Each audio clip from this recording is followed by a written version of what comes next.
I screamed, running to the laundry to wash my hands. The boys standing there, laughing, their tongues hanging out of their stupid mouths. A trickle running down my spine, as if the frog had crawled down there. And they never even got the strap for it.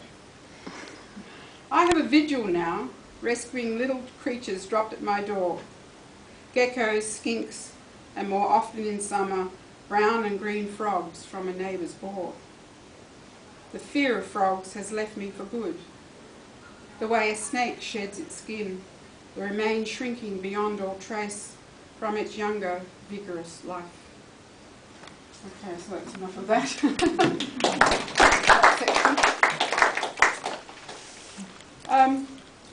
In my new book, I've got a poem called The Ozone Cafe, and now I don't waste anything.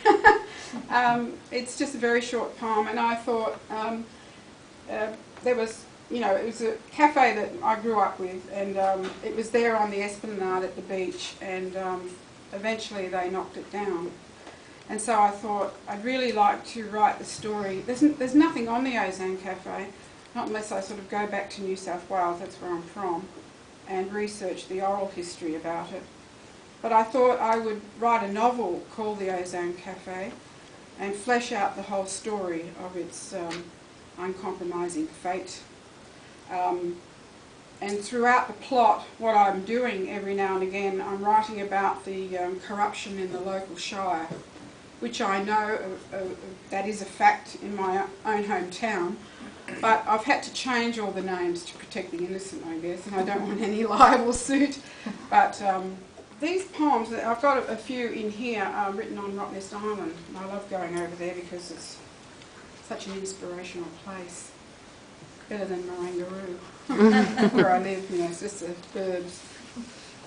My family were going over one weekend, the same weekend I was going over to finish writing some poetry, and they said they were going to stay in Nappy Alley.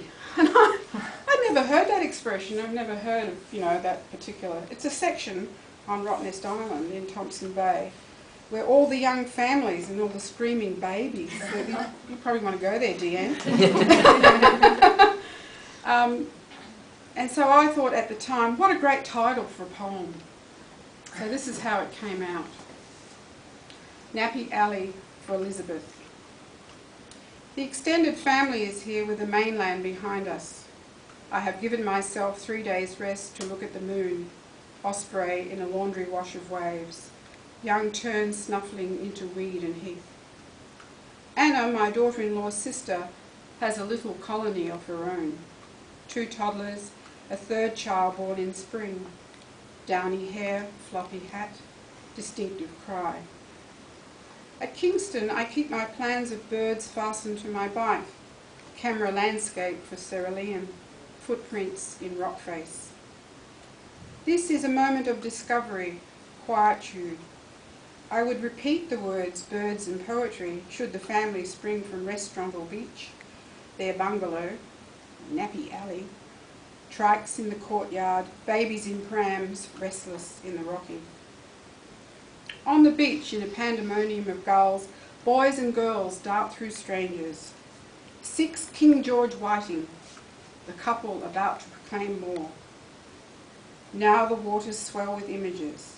Crabs pinching fish gut, stingrays cruising rudder and mooring, doting parents fishing on the reef, their periodic call, ever watchful of young rufous arms stretched in flight.